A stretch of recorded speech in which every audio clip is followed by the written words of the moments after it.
जो उन्होंने स्ट्रगल किया है दुनिया ने देखा है। इस पे मैं भी उनको सलूट मारता हूँ इस बात पे कि वो गए, उन्होंने मेहनत करी है। सारी दुनिया जमीन से चांद को देखती है, इंडिया चांद से जमीन को देखता है। ये नरेंद्र मोदी हैं, मैं ठीक देख है। रही हूँ, मैंने खुद देखी है। ये तस्वीर देखी है ना आपने, ये दिखा रहे हैं, देखो भाई हमारा मुल्क चांद पर पहुंच गया। ये सब शर्म के मारे डूब मरे हम सब। यानी भारत चांद पे पहुंच रहा है और हमसे, आपके सामने आपने नजारा देखा होगा, हमसे वो चेयर लिफ्ट तक नहीं पहुंचा जा रहा था। एक ऐसे वक्त में जब हमारे लिए 600 फुट की बुलंदी पर फंसी चेयर लिफ्ट से 8 जानों को बचाना मुश्किल तरीन मश्क बन गया था, एन उसी वक्त भारत चांद के कुतबे जनूबी पर उतरने वाला दुनिया का पहला और सॉफ्ट लैंडिंग करने वाला चौथा मुल्क बन गया। नरेंद्र मोदी का नाम लेने से क्या मसला, मेरी बात सुने। आज दुनिया उनकी तारीफें कर रही है, दुनिया मान रही है, दुनिया वो मान रही है। हम माने ना माने वो तरक्की कर रहे हैं, वो चांद पर चले गए, हम क्या कर रहे हैं? आज चांद पर ही क्या करना है, जाके चांद पर कुछ भी नहीं है। हम उनसे आगे हैं, हमारे लोग उनसे आगे हैं। अच्छा। और हम बहुत सी चीज़ों ऐसी हैं जो जिनमें हम उनसे आगे हैं और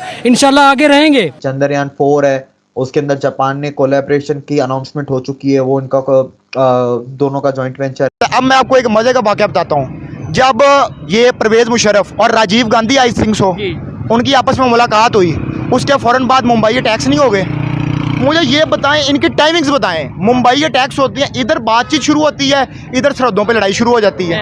मुंबई अटैक्स हो जाते हैं। मनमोहन सिंह थे, राजीव गांधी, मैं अब मतलब जो भी थे उनके लेकिन अब लीडर और देखना, हमारे लीडर जब मिल के बैठे तो फिर यहाँ से मुंबई अटैक्स हुए, हाँ। कारगिल हुई, हाँ, ठीक है, ये सारी चीजें हुई। ऐसे ये ही। कब होती हैं? टाइमिंग्स पे देखें आप। जब भी कोई दो मुल्क बैठ के आपस में बात, देखो एमयू साइन करते, तिजारत होती, मुल्क के आगे पीछे होते मामला। और ऐसे। हमारी तो तिजारत बड़ी आसान है जी, एक बॉर्डर खोलना है। एक बॉर्डर खोलना, जो कि हमने बड़ी अना में आके, ईगो में आके, मैं किसी को वो नहीं कर रहा कि पार्टी की तरफ से कि उसने किया इसने किया, पाकिस्तान की तरफ से जो सी ट्रेड बंद की गई, हमने कहा जी हम ट्रेड ही नहीं करेंगे इंडिया से, तो क्या नुकसान हो गया इंडिया भाई को? इंडिया को तो कोई नुकसान नहीं है। इंडिया इतनी बड़ी मार्केट है, वहाँ पे तो चाइना चाहता है वहाँ पे मेरी चीजें बिकें, ऐसे ही। यूनाइटेड स्टेट चाहता है वहाँ पे मेरी चीजें बिकें। ऐसे ही है। और मेरे देखें, मैं आपको सही बताऊँ, एक जो पाकिस्तानी है, जो पढ़ा लिखा पाकिस्तानी और पढ़ा लिखा इंडियन, हाँ। वो कभी भी आपस में दुश्मन नहीं है। बिल्कुल ऐसे ही है, क्योंकि फॉरेन कंट्रीज में आप जाएं वहाँ पे मिल के रहते वहाँ पे मिल के रहते हैं, इकट्ठे खाते पीते, सारे मामला इकट्ठे होते हैं, ठीक है।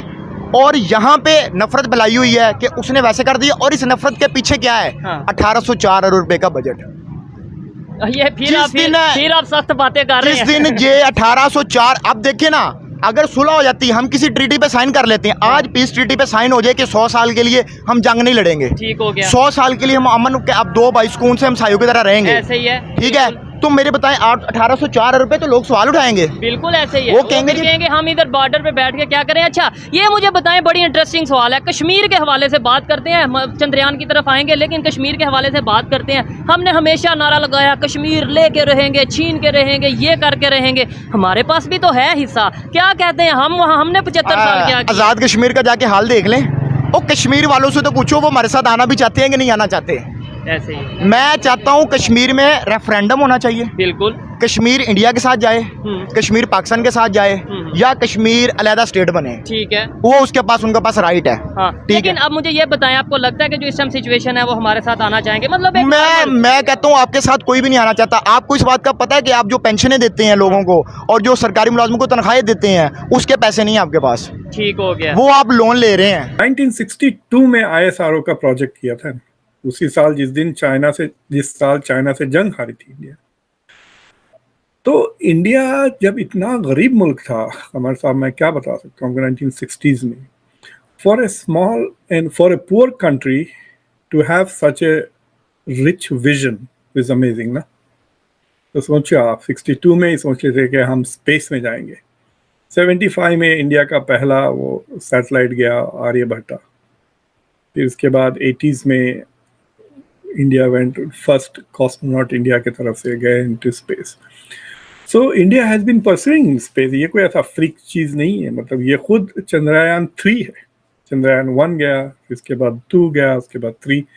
सो India has been doing this consistently. India ने कई सैटेलाइट्स भी लॉन्च किए हैं। So it continues to show के India, even when it was poor and even when it was behind the rest of the world, it had a big vision. Vision of greatness हमेशा था। So that is एक remarkable चीज़ के ना सिर्फ हम ये करके दिखाएंगे, हमें ये करना है। तो ये बात इस समथिंग ये ना ब्राजील ने सोचा, जो इंडिया के लेवल के मुल्कों को देख लें आप, जो ग्लोबल साउथ के हैं, उन्होंने नहीं किया, जापान ने नहीं किया। They could have done it. अब कहते हैं कि no we have the capabilities. Capabilities है, इट्स लाइक सेइंग मैं चाहा तो 50 सेंचुरी मार लूंगा। अरे भाई मार के तो बताओ, फिर देखेंगे। आप ये देखें कि कल जो सक्सेस हुआ है इसरो का ये मिशन, आप आज की दिन उठा लें, आज से इंडिया के रास्ते खुल गए ना। बंद दरवाजे जो थे वो तो खुले ही खुले, कुछ ऐसे दरवाजे बनाए जाएंगे जो सिर्फ और सिर्फ exclusively will be for India. Russia ने कहा कि ब्रिक्स नेशंस का स्पेस स्टेशन होना चाहिए, और कल ये ब्रिक्स में बात भी की मोदी जी ने कि ब्रिक्स का अपना स्पेस कंसोर्टियम होना चाहिए। America is the only country with fully active and functional space force. India ने भी 7-8 महीने पहले अनाउंस किया कि हम अपनी स्पेस फोर्स बनाएंगे, तो अब वहाँ पर भी आपको कोलैबोरेशन होती हुई नजर आएगी। चंद्रयान 4 है, उसके अंदर जापान ने कोलैबोरेशन की अनाउंसमेंट हो चुकी है, वो इनका दोनों का जॉइंट वेंचर है। फ्यूचर में आपको इजराइल, यूएई ये आते हुए नजर आएंगे। ISRO is helping Australian space agency to develop its technologies and to grow. अगर आप इसरो के फ्यूचर के मिशंस देखें तो ISRO is gonna rule the world and it will change the dynamics of space economy plus geopolitics of space. अभी आप देख लें आदित्य L1 है, कुछ दिनों में इंडिया का सोलर मिशन, उसके बाद इंडिया की प्राइवेट कंपनी अग्निकुल का प्राइवेट रॉकेट लॉन्च है। दिसंबर में निसार सैटेलाइट है जो नासा के साथ कोलैबोरेशन में है। अगले साल आप देख लें तो शुक्रयान है, वीनस का मिशन। उसके बाद चंद्रयान 4 है जो जापान के साथ है। इसके साथ आप मंगलयान 2 जा रहा है इंडिया का, जो मार्स का सेकंड मिशन इंडिया करेगा। उसके 2025 में जाएं तो गगनयान है, 2030 में स्पेस स्टेशन का भी उन्होंने अनाउंस की हुई है। तो इंडिया के मिशंस लाइन अप है अप टू 2032। तो they will be achieving and making records every single year from now on.